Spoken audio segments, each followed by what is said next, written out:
All right. Good morning, everybody. I hope you're doing well and staying warm on this cold day.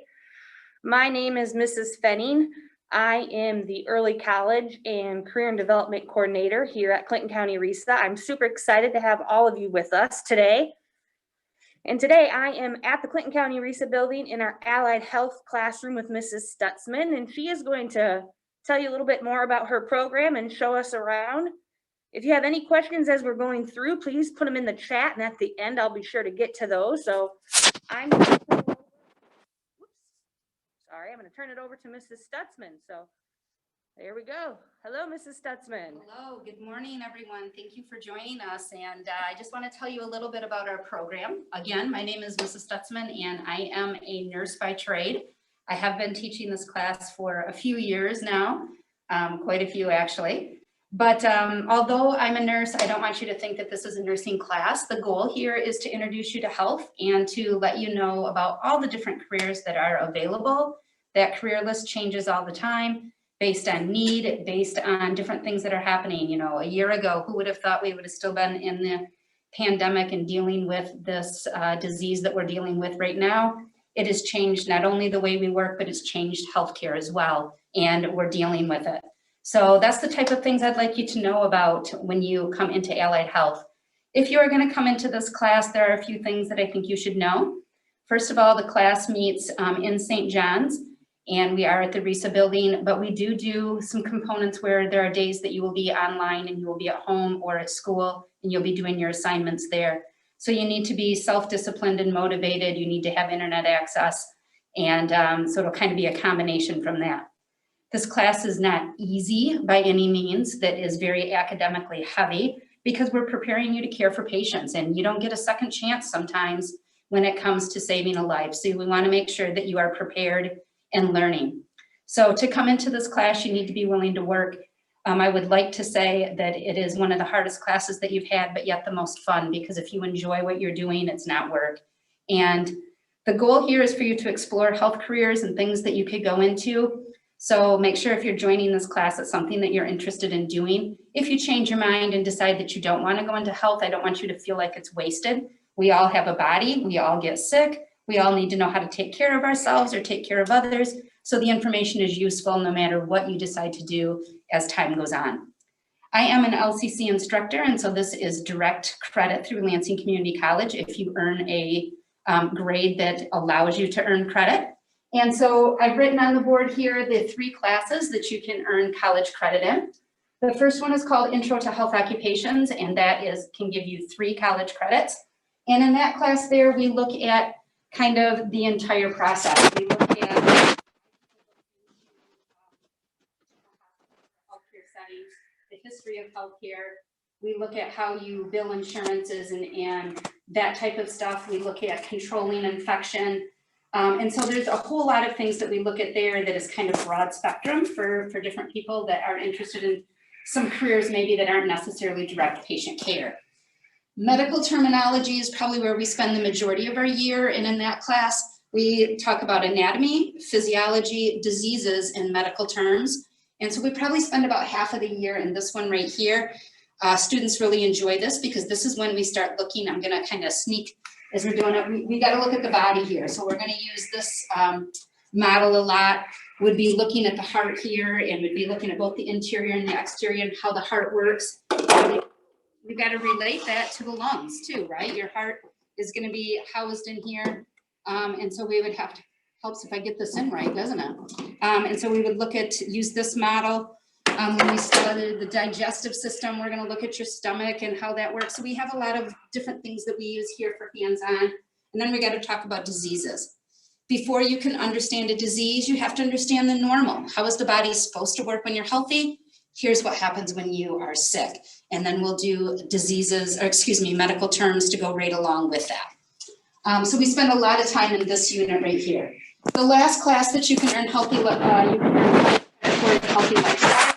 And this is 2 college credits. And in this one here, there's a lot of labs that we do with this. We're looking at things that you can do to stay healthy. You know, what are signs of cancer? What are signs of heart disease? We'll look at your diet and, you know, how many calories are you taking in, what type of calories are you eating. We'll look at your body composition, how much of it is muscle versus fat. So we do some book work and a lot of labs that go along with this one as well. So these are the classes that are incorporated into our daily Healthy Lifestyles class. When you are here, there are a lot of different things that we do for activities.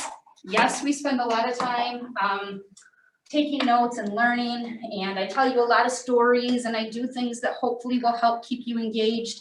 I've worked in a lot of different areas that I will apply so that you can understand what we're learning. But I just wanted to kind of show you some of the things that maybe we'll do in class. You know, we'll learn your vital signs and how to care for patients. How are you going to move them? You've got to be able to bathe the patients and, you know, take proper care of them. If you are a nurse, a nurse's aide, a medical assistant, there's just a lot of different careers that you're going to do direct patient care. We'll look at putting on gloves and a sterile field. Well, the correct way to wash your hands. We do CPR. What blood type are you? Are you A? Are you B? Are you 0? Are you negative? Are you positive? So we'll do that type of stuff as well. We'll intubate patients and learn how to make beds. We'll learn how to chart so that the patient's records can be shared amongst other healthcare professionals as well. We do art projects. All right, it's not art class, but one of the things I have is I have markers that we can write on the table. And so we're going to look at the normal anatomy versus abnormal anatomy. And so we try to make it fun by coloring. We play games in here, whether they're on the computer, we play fly swatter to learn. We play a lot of different games when we're learning bones and muscles and when we are learning medical terms. And so try to make it as fun as I can, but yet at the same time, it's not just fun to have fun, it's learning fun. I do have in the classroom where I show x-rays. And so as we're talking about different diseases, we have x-rays that we would show. You know, so like in this one right here, you can see the tube that is in the patient's chest to help them. And so this would just be an example of something that maybe we would be showing. So I try to incorporate different types of content that's going to help this make sense to you. Not just learning out of a book, applying the stuff that we're going to learn. So I have a box full of x-rays that we could look at. We're gonna, let's walk over here for just a minute. So if you were to come into my class, what type of careers are people looking into? The list is endless, and I wrote a few of them up here on the board. He's been waiting a while, so we'll just kind of leave him there. So a couple of the careers that are up here, you can read them. I don't need to read all of them to you, but I do want to say that when it comes to health career, there's a lot of ways that you can get into this profession. There are classes that you could take that are 1 semester, 2 semesters, you know, 2 years that would be like a certificate program, and we refer to those as quick entry jobs, such as something, let me find, like if you want to be a phlebotomist, that's 2 semesters that you can take classes and earn, you know, a decent living, whether you use that as a stepping stone to get into something else or whether that's your career and something that you want to do. Some of the other ones in here that maybe are quicker, I may not have written some of them up here. If you wanted to go into transcription, or if you wanted to work in something like a certified nurse's aide, those are quick entry jobs that can get you a decent career, or again, use as a stepping stone to get into another program. There are careers out there that require an associate's degree. And some of those that you can be a registered nurse with an associate's degree or with a bachelor's degree. Same thing when it comes to something like a central supply technician or even a surgical tech, which I think I have written up here, some surgical technician that's an associate's degree as well. And then you have them that go into a master's degree. If you want to be a nurse midwife or a nurse practitioner or even a physician's assistant, you could go into physical therapy, and those are careers that you could do with a master's degree. So there are just a lot of different levels that you can go into. You do not need to know what you want to do. Sometimes I think it's more beneficial if you don't know what you want to do. If you come in here with the mindset of, I know I want to be a respiratory therapist. Sometimes you explore and you find out that, oh, I didn't know you had to do that. I didn't know that you're working with people's, you know, spit and sputum and, you know, they puke on you when they're sick. I don't want to do that. If you haven't been willing to have your eyes open and look at all the other careers, sometimes you kind of feel like you're at a loss because I don't know what I want to do now. So the benefit of coming in with an open mind and exploring a lot of different careers is it helps find your fit and what is it that you want to do. So you do not need to know at this point in your life. You've got a few years before you need to make that decision. And so this is just an idea of some things that you could go into. Some of these jobs are going to require direct patient care. If you are interested in health, but you don't want to take care of people, there are careers for that as well. If you work in transcription or you work in epidemiology, you'd be studying, COVID, for the last year if you worked in epidemiology. Health information technology, that's a combination of computers and healthcare. So there are a lot of different things that you could do that would be of interest. And so come in with an open mind and explore what your options could be if you go into healthcare. I'm going to take you in the back and I'm going to show you our patient lab room that we have.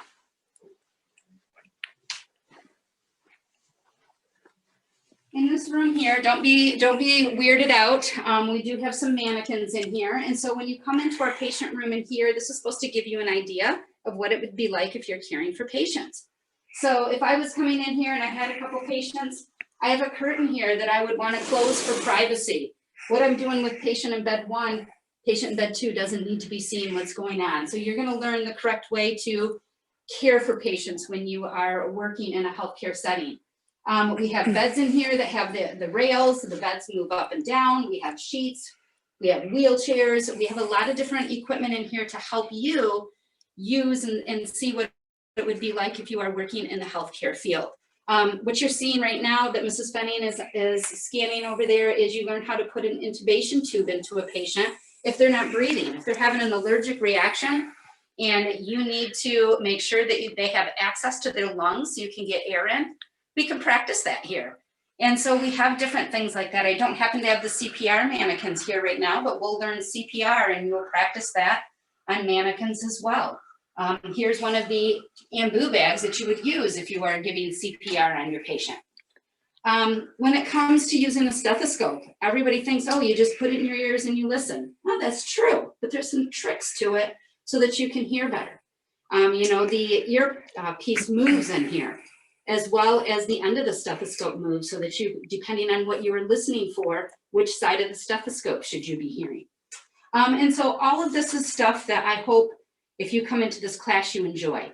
It's not always going to be fun and games. You've got to learn the material before you can apply the material. So there is going to be a little bit of work on your part for it. But as I said before, hopefully it's the most fun that you have learning. So that's just a little bit about allied health. I'd be happy to answer any questions that you have. Anybody have any questions? You can go ahead and put those in the chat.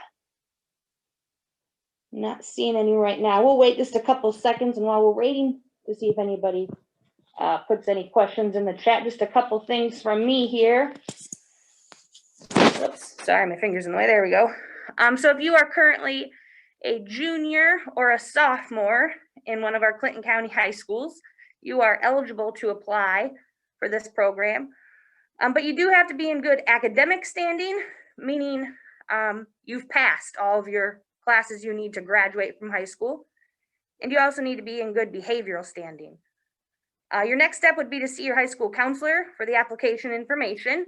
And that is all electronic, and the application is due March 15th is when the application is due. Here. Oh, thank you. And what is the maximum amount of credits you could get for each program? All those credits that Mrs. Stutzman put on the board, all 3 of those, but what they add up to are 9. A total of 9 credits when you're in the program. The first year is 9 credits. Other questions anybody has?